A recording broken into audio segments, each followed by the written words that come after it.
So both of them in excellent positions to make a top 8 run. If they can get 4 wins during today, that should be good enough to make it into the top 8.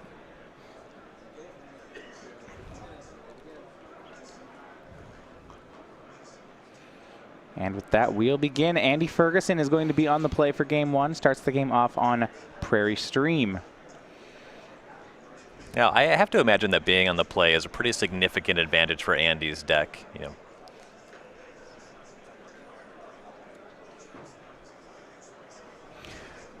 Yeah, and this is what Andy really needs to be doing in the early turn, is landing his more vanilla creatures, the Sylvan Advocate into Deathmiss Raptor, and then when Joe actually gets a creature on the table, you Krasis it, you Reflector Mage it, and just beat down until he's just dead, can't do anything.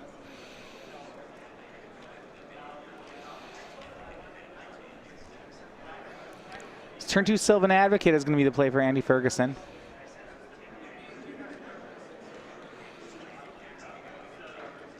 So he is first onto the board as we go back over toward Joe.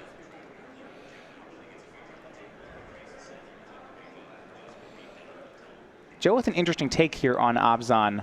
Only 12 creatures in the main deck. Rhinos, Sylvan Advocates, and Anafenzas. Outside of that, he has a large number of kill spells. And that Planeswalker plus Secure the Wastes package that we've seen out of, I guess the Hoagland Black-White deck. Yeah, it's definitely a strong package. Planeswalkers are obviously very powerful cards, so including them in your deck, generally a good idea. Silkwrap's going to take care of the Sylvan Advocate.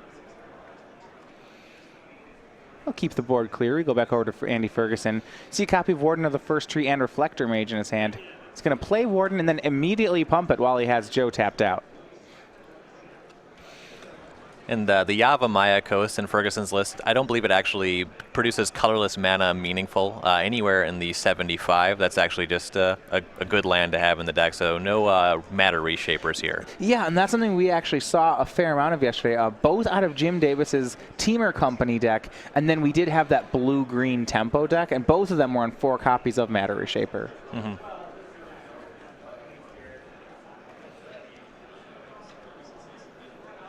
It's a little more difficult to pull off the colorless splash in one of the ally color 3-color pairs because you only have access to 1 pain land that's actually on color.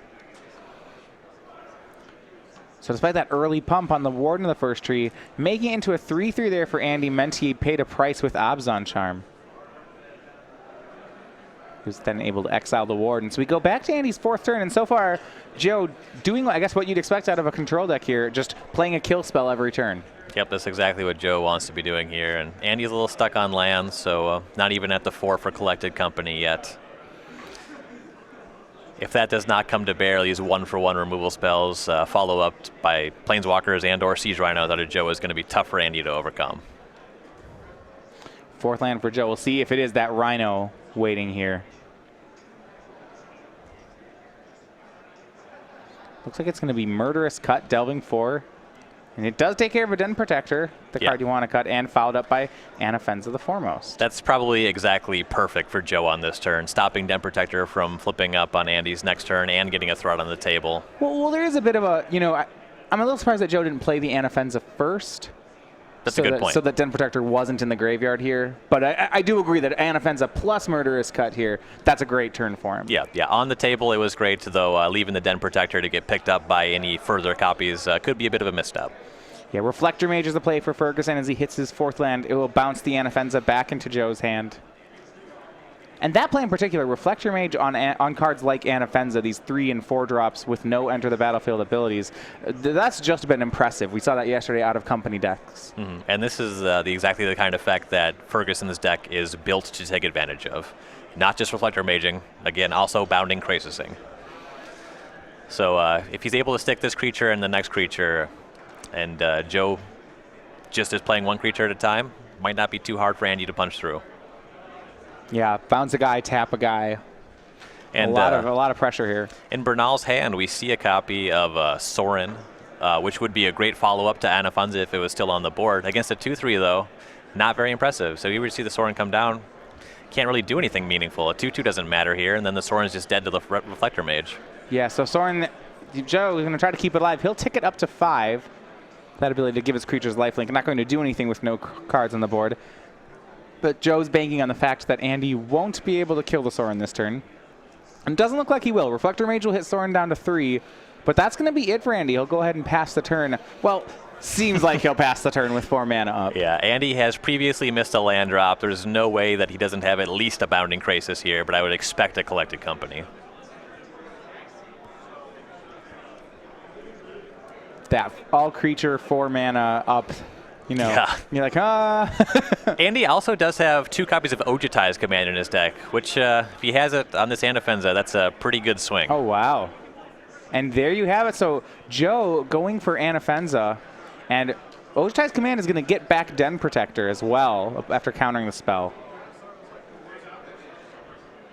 So it does come back to get Joe that Den Protector was in the graveyard. It does, yeah. You know, now there's a 2-1 in play. Might just be better to go for that board presence over drawing a card. The Sylvan Advocate will be able to block it, but yeah, it's still more board presence that he could have otherwise had. And another Reflector Mage or a Bounding Crisis here will leave his Sorin dead on the table. Yeah, now Sylvan Advocate, because of Joe's 6 lands, is now a 4/5 here. So he'll play. Joe's going to go ahead and -2 the Sorin, make a Vampire token.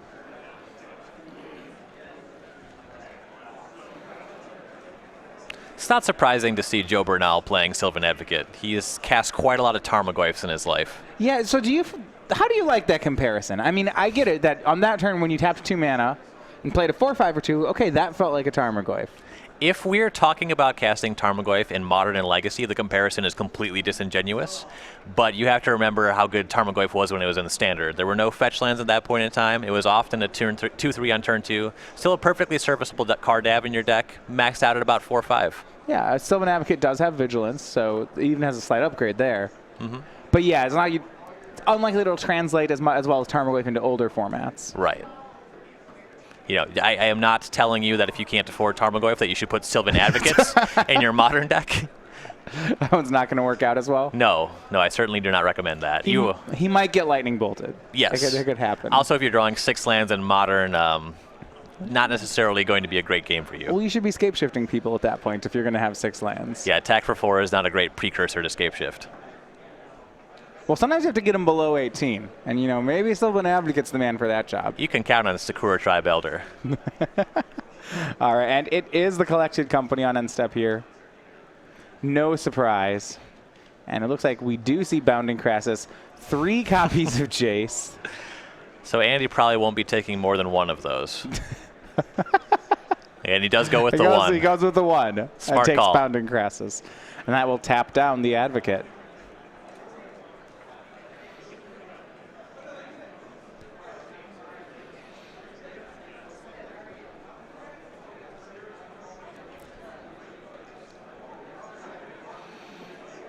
And of course. It looks like that was actually, no, that was a main phase Collected Company. I'll correct me. So Bounding Crassus used there to falter past.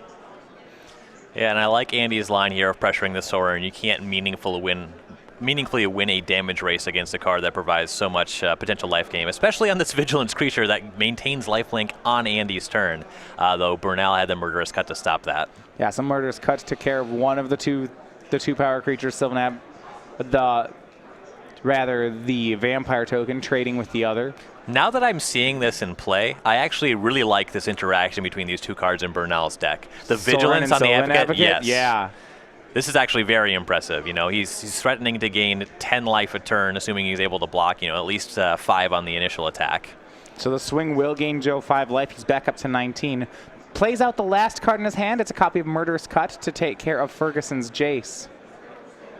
So Joe ahead on the board, but he's definitely down on cards. Everything Joe has is on the table. Looks like Ferguson does have 3 more cards in hand.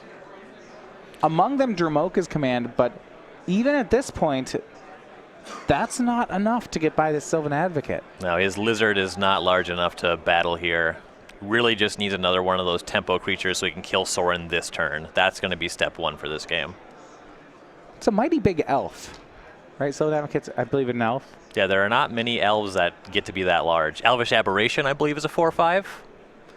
Yeah, but he's an aberration, right? Yeah, that's the point. He lives in. I don't remember what the forest was called in the Onslaught block, actually, but there was some issue with the Mirari that caused the elves to mutate.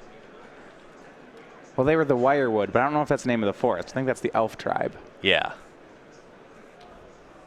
Shambling Vent will be the play for Joe Bernal. And for Andy, it's going to put a counter on a Bounding Crassus. And here's the important part. It has Joe sacrifice an enchantment, so the Sylvan Advocate that was previously Silk Wrapped will come back into the battlefield for Andy.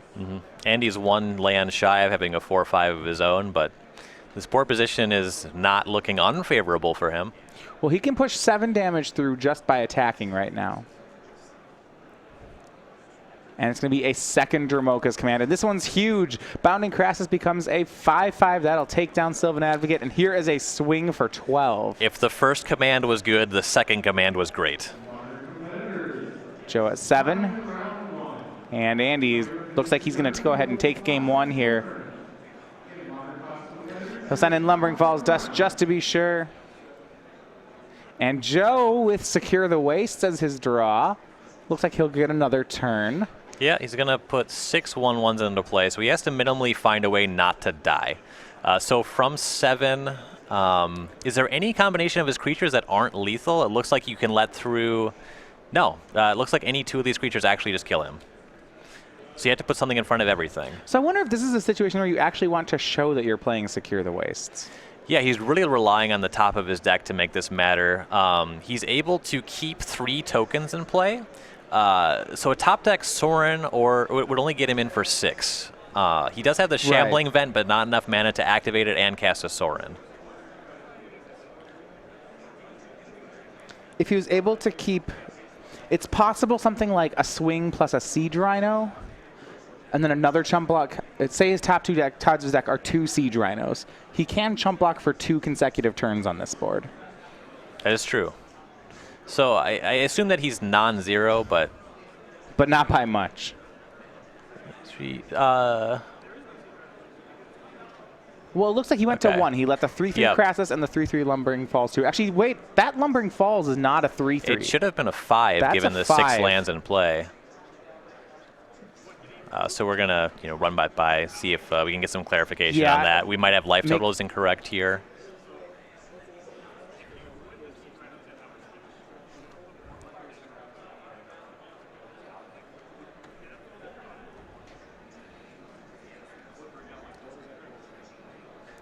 Okay.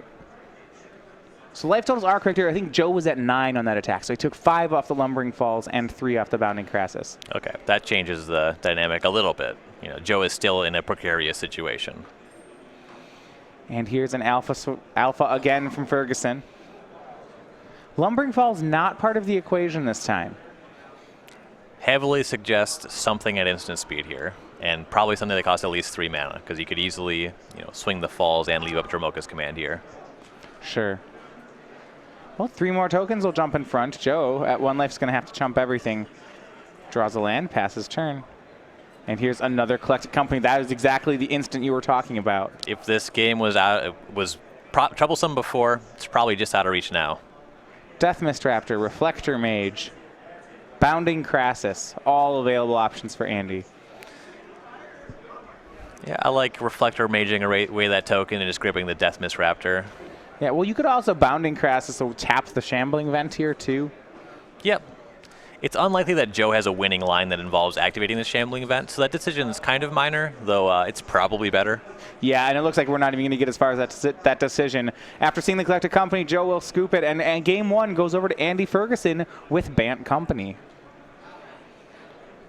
And once again, we see the power of Collected Company plus Reflector Mage really out here in full force. We've seen that sort of play, out of 4-color Rally all of yesterday look very impressive, and Bant Company looking just as good. Absolutely, and finding 2/3 drops or a particularly good 2-drop off of Collected Company certainly very impactful, and it's all about finding the right mix of the creatures you actually want in your deck, and Bounding Crassus and Reflector Mage combined pretty well, I'd say. Yeah, that's been excellent. So we'll go ahead and look at the sideboards for both players. So for Joe Bernal, with his control deck, he's going to have to find a different mixture of spells with which he wants to control it. So in his sideboard, he has 2 Duress, 3 Kalitas, 4 Radiant Flames, 2 Surge of Righteousness, and 4 Transgress the Mind. What do we like here? Well, Radiant Flames is kind of a no-brainer here. You know, Andy's just got a bunch of creatures that die to it, so that should be coming in for sure. Transgress the Mind is fine. You know, you can find most of his creatures. You can find Collected Company, so I wouldn't be surprised to see that coming here as well. Duress is less exciting. He does have a decent mix of instants and sorceries, so you could bring it in, though Transgress is going to be better. Unclear if you actually want that many discard effects. Cletus is bigger than most of Andy's creatures, so I can see that coming in as well. Yeah, because Cletus as a 3/4 is interesting. Because I've seen Bounding Crassus and Reflector Mage, I want to get away from these 3 and 4 mana creatures that can just be bounced or tapped without any penalty. And Cletus to me is really playing on the border of that. Yeah, there's some issues with that, though. If we are bringing in the Transgress the Mind, it's easier to know when the coast is clear. That's fair enough. We'll go ahead and look at Andy's sideboard. We have Arishan Clerics, Disdainful Strokes, Dispels, Frostwalker, Harbinger of the Tides, Silkwrap, and Valorous Stance.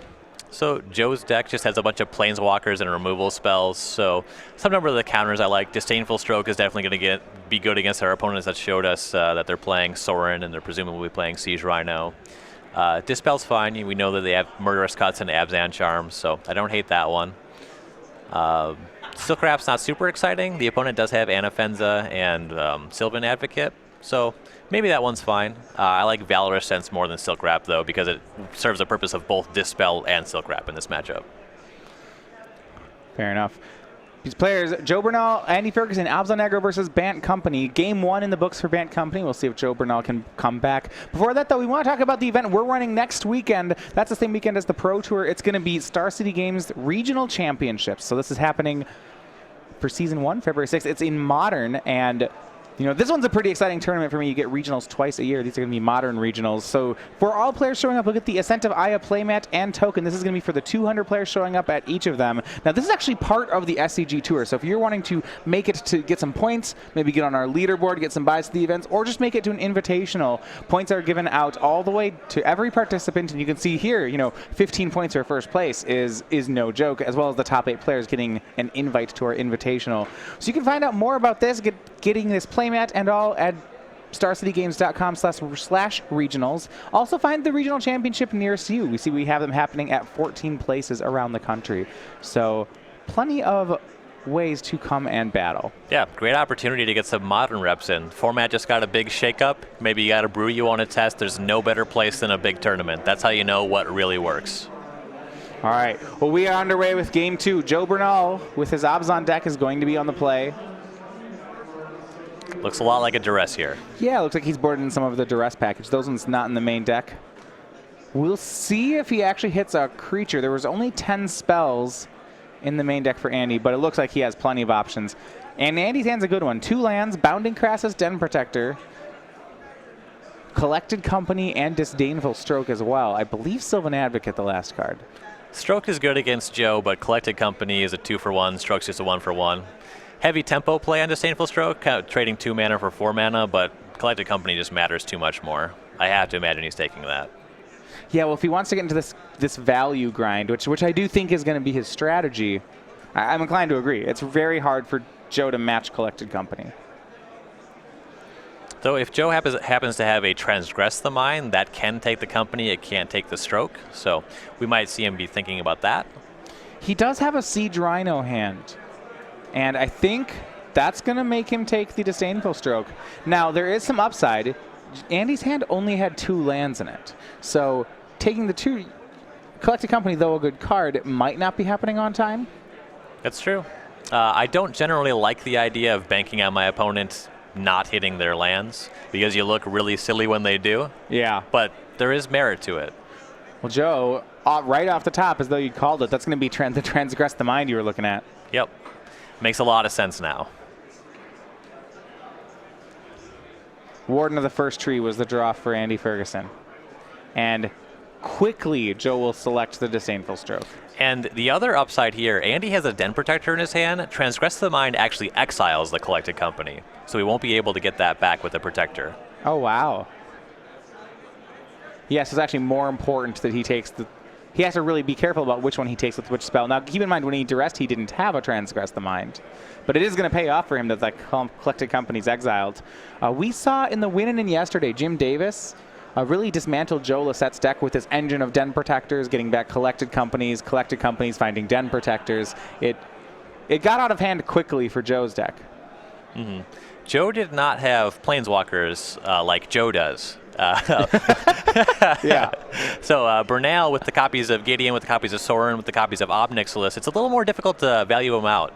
When we think about Bring to Light being this kind of value deck, but really paying 5 mana for Bring to Light can't search for Planeswalkers. You're not going to get as much raw advantage as just casting a Gideon in a lot of situations. Turn 3 is going to be an Abzan Charm for Joe. He'll draw 2 with it. I always like that situation. Abzan Charm drew Abzan Charm Swamp. So you're like, okay, looks like we just got a free swamp here. I mean, maybe not free, 3 mana and 2 life. Well, we can't use it on the Sylvan Advocate just yet anyway, so. Advocate will hit Joe down to 14. It's almost like you Vampiric Tutored for another copy of Abzan Charm. I don't know if I'd want a Vampiric Tutor for Abzan Charm. That's... I feel like we're misassessing our cards at this point. We also probably should have gotten deck checked by now. What format are we playing? Are we cubing? And then if we're cubing, why is that my best Vampiric Tutor target? Yeah, we're playing Vampiric Tutor in an Abzan deck. So Abzan Charms those cards. It's good because it's so versatile. Tutoring for the versatile card. I don't know. Okay, Siege Rhino is going to be the play for Joe. He'll take 3 life here. The odds of them reprinting Vampiric Tutor are making this conversation relevant, basically yeah, 0. I'm pretty sure they've had a lot of internal discussions about reprinting Vampiric Tutor, you know. It just comes up every set. Yeah, like, oh, is it time yet? No, in no, Theros, they chose Thoughtseize as their lose 2 life, 1 black spell instead. It's going to be Vampiric Tutor in Shadows over Innistrad. Might be Imperial Seal first. Sorcery speed, yeah. Bounding Crass is on end step for Ferguson and taps down Siege Rhino. So he's going to be able to crash in for 5. This is not the first Bounding Crassus deck we've seen today. No, the card's actually a really good rate. In the standard format with less good mana, you might actually just be seeing a lot more of this card. That's really interesting. They'll swing in, put Joe down to 12. Andy will play Lumbering Falls. Up until most recently, Bounding Crassus was a modern playable card. The Team or Twin decks. That's obviously, true. They did play it. Now, obviously, once you can't put a Splinter Twin on it. The capacity was a little different what they were doing. There were games where you did just beat down, and 3 power and 3 mana. You know, it scales with Lightning Bolt really well. 7 combinations of attacking with Crassus and Lightning Bolt kills your opponent. It also scales. I like to say it scales with Lightning Bolt. It's like, well, it also dies to Lightning Bolt. Yeah, that is the problem. That is the other half of scaling with Lightning Bolt. A face down morph for Andy Ferguson. He does play Den Protectors and Death Mist Raptors. Though in this kind of matchup, I'd be very surprised if a Death Mist Raptor was face down.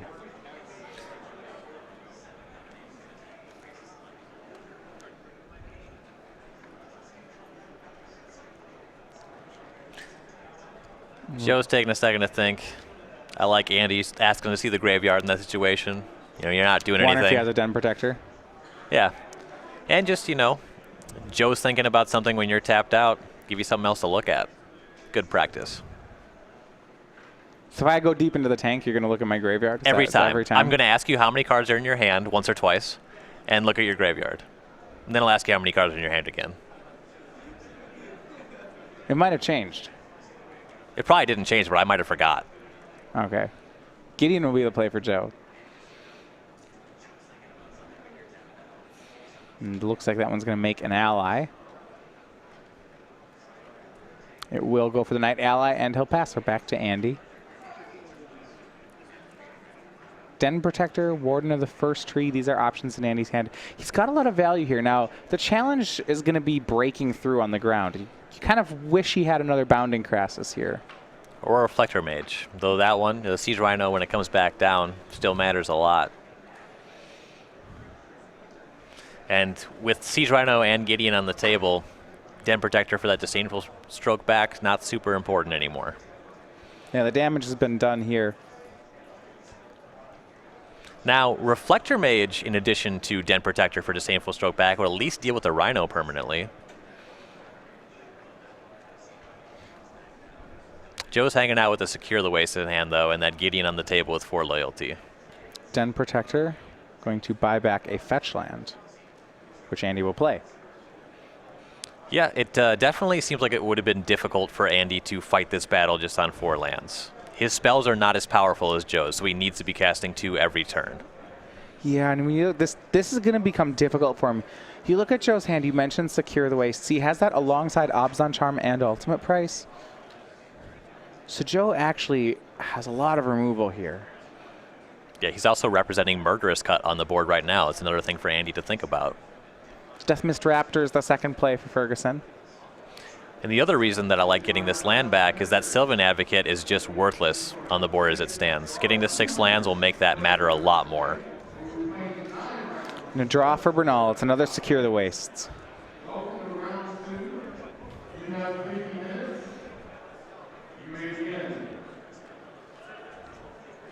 So 2 secures, Ultimate Price, and Obzon Charm. Joe's posturing like he's going to do something this turn. Oh, looks like he is.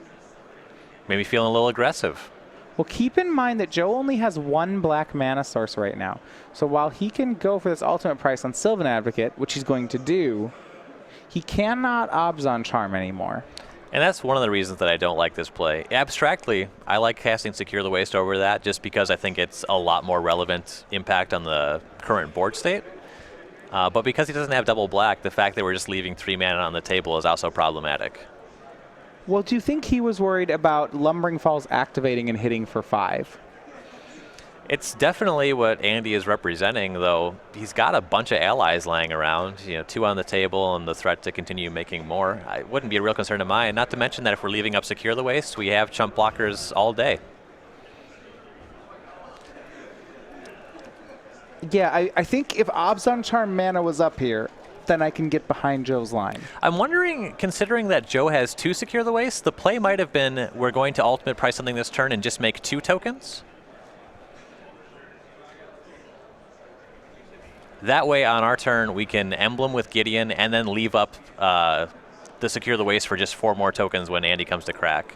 I mean, that's something we see Jeff Hoagland with this style deck do all the time.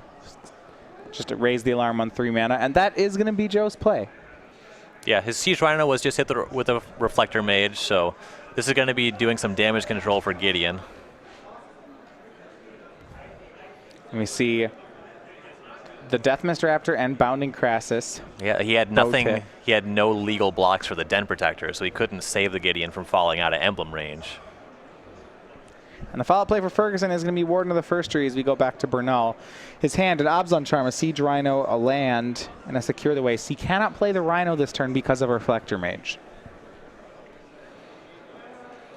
So, looking back a turn, casting that Ultimate Price on the Advocate might have paid off a lot better aimed at the Den Protector, considering what transpired.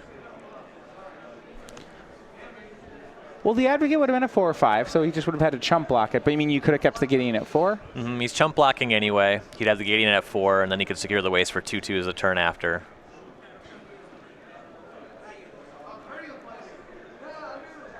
It is a pretty big penalty that Gideon won't be able to make an emblem this game.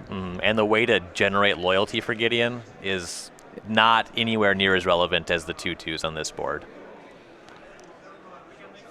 Obzon Charm will take care of the Den Protector. Gideon will make an ally.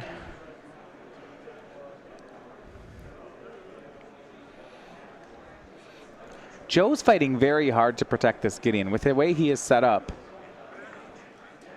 he would need to secure if Andy were to swing.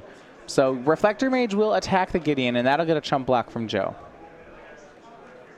So Andy not attacking with the ability to pump the Warden suggests that he's got something to do with at least 4 of that mana. Face down creature with 2 mana up. Can tell you what that one looks like. I have a feeling he's planning to use all 5. Oh, he's got a 6 land too. And he's got that Deathmist Raptor hanging out in his graveyard. That'll be coming back into play when this creature flips face up.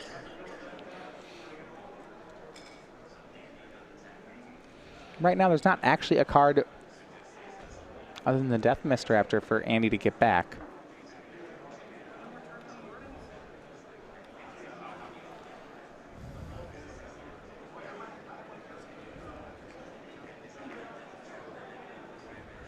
So this is the turn where Joe can cast the Siege Rhino again. Rhino back online. A draw of Murderous Cut for Joe Bernal. That's a very good one here. Yeah, that's actually huge. Having a removal spell that he can cast the same turn as he casts a Rhino here. Yeah, he has hit the second black mana source last turn. So now able to cast 2 spells. Joe checking out Andy's graveyard. Okay, it looks like Andy actually does have plenty other options for the Den Protector. He knows the Den Protector when he sees one, no matter how much it looks like a spider. Here's the Siege Rhino. Joe up to 13, Andy down to 8. I guess the Khan's block morphs don't look like spiders, huh? They look like giant fireballs. Yeah, they're the nameless blobs. If it's a manifest blob, it's blue instead of orange. Well, yeah, obviously. Everybody knows that.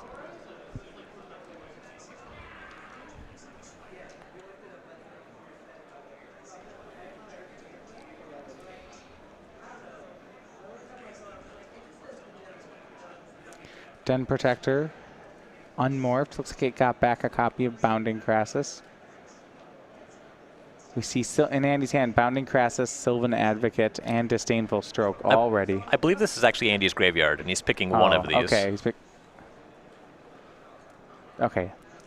That one makes more sense. It's going to go... If that was his hand, this would actually be a very good position. I was like, man, he's played all those. Sylvan Advocate's going to be his choice. Andy coming off of casting Sphinx's Revelation.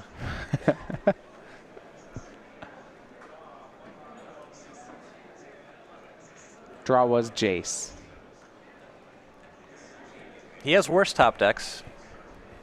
Well, his graveyard's already fully stocked that Jace, 1 away from flipping. Now, a flipped Jace in his deck isn't actually as relevant here unless there's a collected company in the graveyard. No, it's all collected company. We haven't seen a Dromoka's command out of him in post-sideboard games. May or may not have them.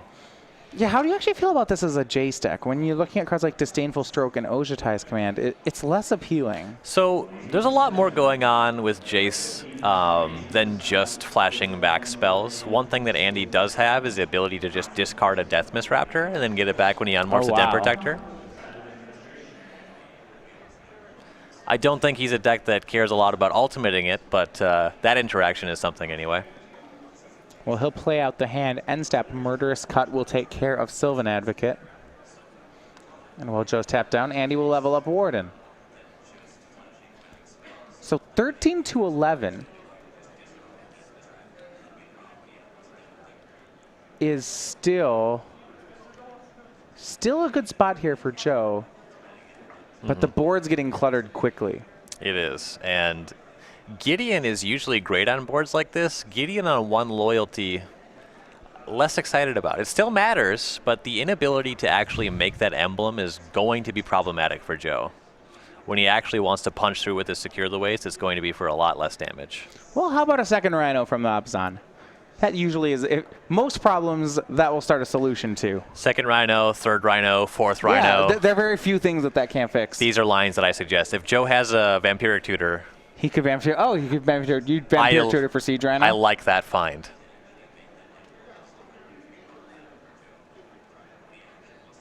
So 2 Rhinos puts Andy down to 8.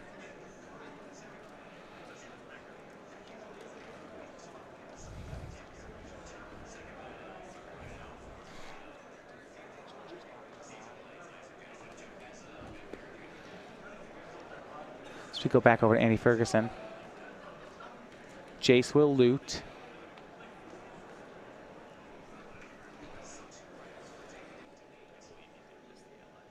Believe that on that last turn, Joe did not add an ally to his board. It's just the 1 knight in play. Yeah, the 1 loyalty Gideon matters even less when you don't do when you anything don't make with the it. ally? Yeah. In these cluttered board scenarios, it becomes a lot harder to remember triggers like that. And there's a lot going on. He's presumably thinking about how he's actually going to punch through, and just in the sweat here, I must have just forgot to trigger it. We see Jace, and I like this play. So the Jace discarded a Dromoka's command and then flipped into the Telepath Unbound. So it set itself up to flash back something. Yeah, he knows this way that he still has access to the Dromoka's command. He'd rather have the Sylvan Advocate in play. Now he can actually use the Advocate to fight with Dromoka's command. Yeah, he plays Sylvan Advocate. It's a 4/5. Now it looks like he's going to go for Dromoka's command, turn it into a 5/6, Sylvan Advocate will fight down a Rhino. Joe's been hanging out with one card in hand. Andy says, you got nothing. Let's see it if you do. Yeah. And that's just going to work. And now here comes Death Mist Raptor at Gideon. It's a 3/3 Death Touch. The Knight ally will jump in front of it as we pass back to Joe. But now a lone Siege Rhino faces off against 5 creatures on Andy's side. The draw was not a Siege Rhino. I believe it was a white card. Looks like a Silk Wrap for the draw for the turn. There's plenty of good targets to Silk Wrap here. Certainly. But that's not the issue. It's that Andy's just burying him in card advantage. Absolutely. And also, casting Silk Wrap here means we can only secure for 3 tokens. All right, well, he's going to once again grab Sylvan Advocate from Andy. That'll be hit by the Silk Wrap. You know, Advocate's just been really impressive this game. That fact that it's a 4/5 for 2 has been so relevant. You know, Andy had a creature that he could use with Dromoka's command to fight down a Rhino, and he only had to pay 2 mana for it. Right now, Andy is best known for eschewing Siege Rhino from his deck, and the fact that he has a 2 mana 4/5 makes him look pretty smart for doing it. Yeah, this has been very impressive. This time, Gideon will make the ally. Here's a 2/2. Head in hands, Joe wondering just how he's going to get through these turns. Yeah, when you have your face buried in your hands like that, usually doesn't mean that you have an easy path to victory. Jace the Telepath Unbound will shrink Rhino down to a 2/5. No longer able to block Den Protector. So nothing on the board can block Den Protector. So here's the attack from Andy. It looks like Death Mist Raptor. Finally killing that Yeah. Gideon. Attacking with the Death Distractor because it's pretty much free. Joe would have to double block to kill it, and there's no way he can make that block. Just as an insurance policy, both of them went at Gideon.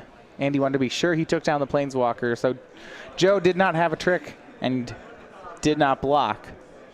So Gideon off the board. With Gideon dead, we are much further from parity.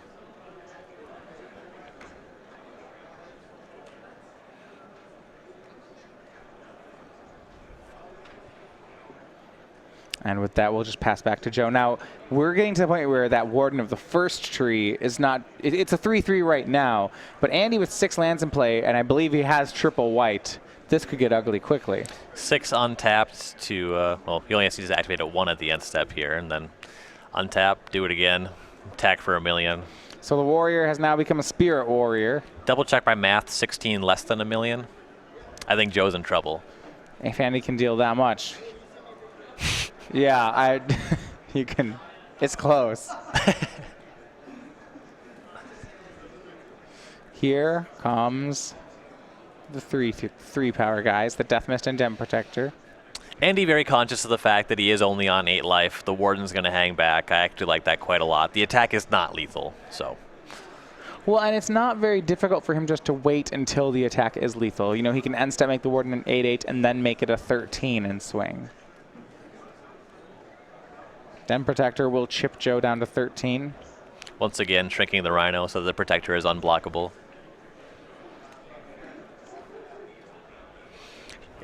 Demonstrating his mastery of basic math. And a pass to Joe. This may be his last draw of the game.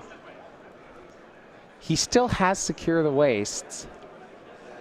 But once again, that's not actually a tool to be Den Protector. No, and if we're using our Secure the Waste defensively, we just have nothing in the tank for when it's time to try to turn the corner. All right, Warden of the first tree turns into an 8/8 on end step. Andy does sink all his mana into it. So now we have an 8/8 trample to accompany those 3 power attackers. Joe's still at 13, but now he has to be concerned that it might be lethal. Yeah, we are easily in that territory. Yeah, now he's going to hang back with the Raptor. Still a great blocker, and the Warden. What could go wrong? Yeah, Den Protector and Warden of the first tree are the attackers. The Den Protector 3/2. The Warden currently an 8/8, could make its way all the way up to 13. If Joe has a removal spell, it's the last card in his hand anyway. Guy's been hanging out at the first tree for a while, gotten very big while he was there. Also, Joe playing that land when he has, 6, 7 lands already in play with 1 card in hand heavily implies that the card is Secure the Waste. You would just bluff with that land if it was anything else. Yeah, you wouldn't play it out. 3 mana tramples over from the Warden, and 3 comes in from the Death Mist Trap, or rather from the Den Protector. So Joe will go down to 7. And with what it looks like, Joe should have 1 draw left. Looks like he's going to go ahead and make 7 tokens here. Otherwise, he doesn't have access to that other card. He wants to use all his mana on this secure. So one of the hopes for Joe was that he'd have a turnaround play, secure the waste, say, into 1 or 2 Gideons, maybe into Sorin. Now he has those 4 Radiant Flames on his sideboard. We are well past the point of that mattering. Yeah, that Warden of the First Tree would not care too much about Radiant Flames. But we can secure the wastes for 7. There are 2 blockers on Andy's side. So with a Sorin or a Gideon, Joe could push 10 damage. Not good enough. Yeah, I mean, it's a good play, but you're right. Andy's actually still at 16. So he would need 2 Anthem effects. Andy is also going to be able to activate that Warden 2 more times before it has to turn sideways again.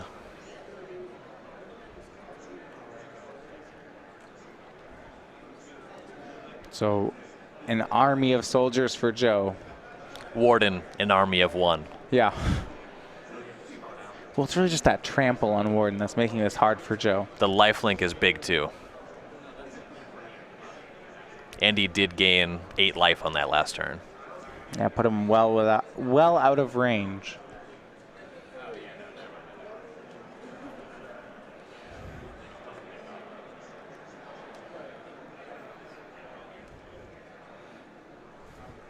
We'll see what Joe wants to do with all these soldiers. Playing with his mana a lot. Well, 4 ready. We might have a Planeswalker. It looks like it's Gideon. Yeah, Gideon plus activate Shambling Ventus, where he doesn't have a 3rd white mana. Looks like, well, a 4th rather. Yeah, he's close to it, but for the 4th white, he could. So he does have Gideon. This is a turnaround. But Andy's been very conservative in his attacks. It's just been Den Protector plus the Trampler. So despite the fact that Joe's put together this 1-2 punch, it may not be enough to get the job done. If Joe had an Oath of Nissa, he'd be able to cast Gideon and activate Shambling Vent. And we have actually seen that in some of these slower Abzan decks. We have. He's got a bunch of Planeswalkers in his deck, too. Seems like a solid fit. Obnixilis, Gideon, Sorin. Now, he is basically a 2-color deck. There are very few white cards in this list. Or rather, green cards.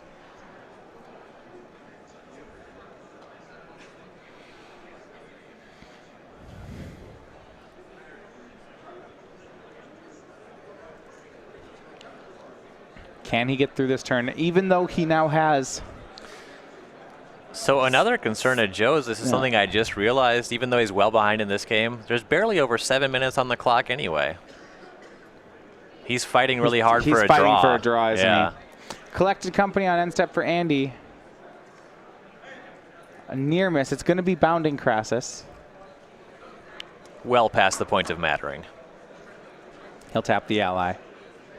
So first of all, he went for that instead of a pump, which means we may have another pair of turns in this game. If he just pumped the Warden, untapped, pumped the Warden again, I don't think Joe has enough toughness. Mm-hmm. So now the Warden can become a 13 against 7 tokens. That punches that does punch in for lethal. The Shambling Vent can't activate. Well, there's an emblem. Oh, right. But if he swings the entire team, then he's good. Now, that would be a concern because if Joe had, say, 1 Abzan Charm, Andy would lose the game making that kind of attack. Mm-hmm. Joe is empty-handed. So if Joe's empty-handed, then an Alpha Strike, I think, is still short, actually. It might just be his best move to swing Den Protector twice. Yeah, Andy's got a Reflector Mage in hand. Not very important here. I mean, you could use it. You could use it to get rid of a token. That's probably less damage than just pumping more mana into the Warden. Right. I think that's all you want to be doing right now. I don't entirely understand the Collected Company there. I'm not sure what he wants to find, even. What is better than just 5 more counters? Well, it does give him some insurance policy against a possible removal spell. Death Mr. Raptor will swing. Just Death Mr. Raptor will swing. Surprised that Den Protector didn't join on in. Yeah, it's unblockable. It's not good It's to a block two-turn with. clock. Yeah, Yeah. it's not good to block with. A double block from Joe takes care of the Death Mr. Raptor. All right. Pair of Reflector Mages. So Joe can't cast Soldier tokens or Knight Ally tokens this turn. Can still cast Gideons and secure the wastes. That doesn't work the way I was hoping it would work. Then. Quite unfortunate. Now, Joe has very few draws here that matter. This is not enough mana to be one of them. Silk This Wrap is was fine. the draw. It took care of Warden in the first tree. That is one that matters. I don't know if it's enough to win, but it was a good one. That's above average. I don't know if it's in the realm of relevant. Joe will wrap up the Warden. And can't really attack his 2/2s into a board of 2/3s and a 3/3. With your opponent at 6, though, you know, they have to do a lot of blocking, so the 2/3s actually look really good, even on offense. Andy now up to 16. An Alpha Strike from Andy looks really tempting here. The Shambling Vent is once again online. That does confound it. It is a 3/4 because of the emblem. And here's going to be a Collected Company. It gets Reflector Mage bouncing another token. Sylvan Advocate. This is almost certainly lethal. It's creatures number 6 and 7 for Andy. He now can swing out with 4 more attackers than Joe has blockers. Though it was main phase, so it's going to be lethal next turn. Looks like an Joe with one Obnixilis. draw. It's a good draw, but not going to pull him close enough for this attack. It's not exactly a good redraw. Taps low of anything that really matters by casting Obnixilis.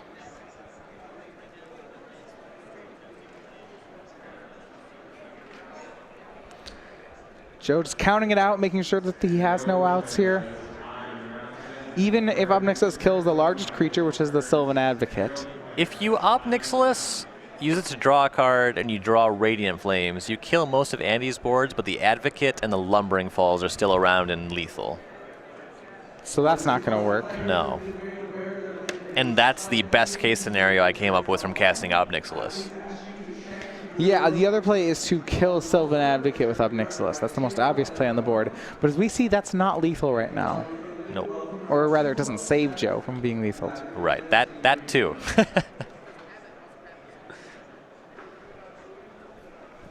So he'll just have to pass and hope Andy plays around something. And Andy has been very conservative this game. He had many attacks on previous turns that would have been lethal. Now, I understand I'm not making them. There's a certain point where it's just safer to win slowly. We see him fire up the Shambling Vet here. Sure sign of this Alpha Strike. And there's everything. 1, 2, 3, 4, 5, 6, 7, 8, 9 creatures from Andy. Joe at 6. There's no way that 3 soldiers can hold this off.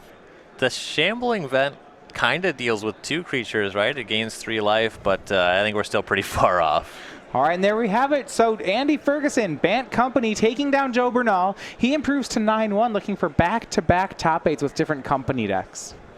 Yeah, those tempo swings are just huge. The Reflector Mage wasn't so much what mattered in the game that we saw on camera there. As a matter of fact, Dramoka's command really shined more than anything. The ability to actually tango with the Siege Rhinos instead of trying to tempo them out.